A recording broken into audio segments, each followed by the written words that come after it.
Jésus est ému de compassion pour vous. Bonjour à tous, je suis le pasteur Pavel et je suis heureux et enthousiasmé de vous retrouver encore aujourd'hui. Après, on va dire 2 semaines, on n'a pas pu se connecter la semaine dernière et nous en excusons encore. Mais voilà, maintenant nous reprenons et je viens à vous aujourd'hui avec une parole du Seigneur qui me charge de vous dire qu'il est ému de compassion pour vous. Oui, Jésus est ému de compassion pour vous.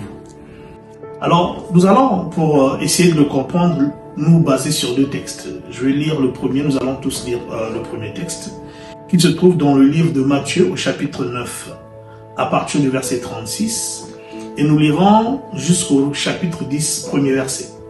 Je lis pour nous. Voyant la foule, il fut ému de compassion pour elle, parce qu'elle était languissante et abattue, comme des brebis qui n'ont point de berger. Alors il dit à ses disciples, la moisson est grande, mais il y a peu d'ouvriers. Priez donc le maître de la moisson d'envoyer des ouvriers dans sa moisson. Puis, ayant appelé ses 12 disciples, il leur donna le pouvoir de chasser les esprits impurs et de guérir toute maladie et toute infirmité. Voilà un texte qui nous parle de la compassion de Jésus. Dès le premier verset, verset 36, on dit qu'il fut ému de compassion. Devant quoi? La longueur, l'abattement, les souffrances du peuple. Quand Jésus te regarde, quand Jésus voit ta longueur, quand Jésus voit ton abattement, quand Jésus voit tes souffrances, il n'est pas indifférent. Il est ému de compassion. Quand il voit tes larmes, quand il voit ta misère, Jésus est ému de compassion. Que veut dire compassion? Le mot compassion vient du latin, d'une expression latine qui est cum passio, C-U-M, cum pour C-U-M et passio, pas P-A-T-I-O-R ou patio, qui veut simplement dire je souffre avec. Donc quand on parle de compassion, c'est plus que de la pitié. C'est quelqu'un qui, face à vos malheurs, ressent votre malheur, ressent votre souffrance et souffre avec vous. Et elle s'accompagne généralement d'actions pour venir au secours de ceux qui souffrent, de ceux envers qui la personne a compassion. Et c'est ce que Jésus est, et c'est cela qu'il a pour vous et pour moi. Il a compassion de vos malheurs. Quand Jésus voit vos malheurs, il n'est pas indifférent. Quand il voit votre tristesse, il n'est pas indifférent. Quand il voit votre état de perdition, il n'est pas du tout indifférent. Il est compatissant. Et il le dit encore dans Jean chapitre 10, nous lirons du verset 11 au verset 13. Il dit, je suis le bon berger. Le bon berger donne sa vie pour ses brebis.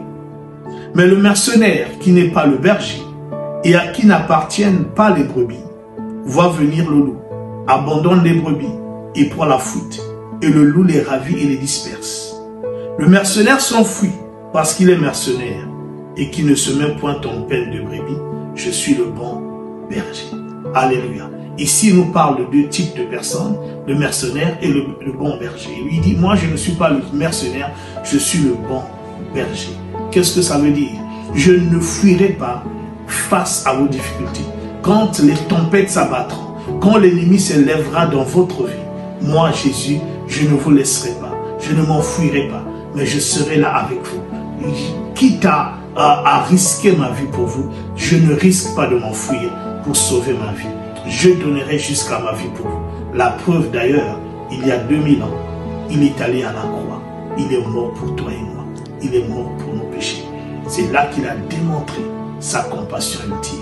Il est allé au-delà de guérir les malades, de chasser les démoniaques. Et ça n'a pas coûté sa vie. Mais lorsqu'il s'agit de te sauver du péché et de la mort éternelle, il a donné sa vie afin que toi tu reçoives par la foi en lui la vie éternelle. Alors s'il peut donner, il est naturel de penser que celui qui peut le plus peut le moins. Si Jésus est allé jusqu'à donner sa vie pour ta vie à toi, pour te donner la vie éternelle, pour te préserver de la mort éternelle, qu'est-ce qu'il ne fera pas en ce qui concerne les petits soucis de la vie? Non, Jésus se met en peine de toi. Il te voit pleurer, il te voit souffrir, c'est vrai. Mais ne te dis pas qu'il t'a oublié. Ne dis pas qu'il t'a abandonné. Il ne peut pas t'oublier. Il ne peut pas t'abandonner. Il a dit dans sa parole, je ne te délaisserai point. Je ne t'abandonnerai point. Alors, quelle doit être ta réaction? C'est de te dire que peut me faire un homme.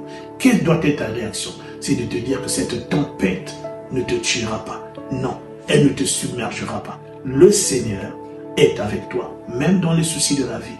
Il se préoccupe de toi. Il se préoccupe de ton âme, du salut de ton âme, mais aussi de tes soucis quotidiens. Alors, apprends à t'appuyer sur sa compassion. Là où tu es, tu peux faire une prière, lui parler, dire, Jésus, j'ai entendu parler de ta compassion. Voici ma situation. Viens à mon secours et tu verras son secours. C'était le pasteur Pavel et je vous donne rendez-vous à notre prochaine capsule.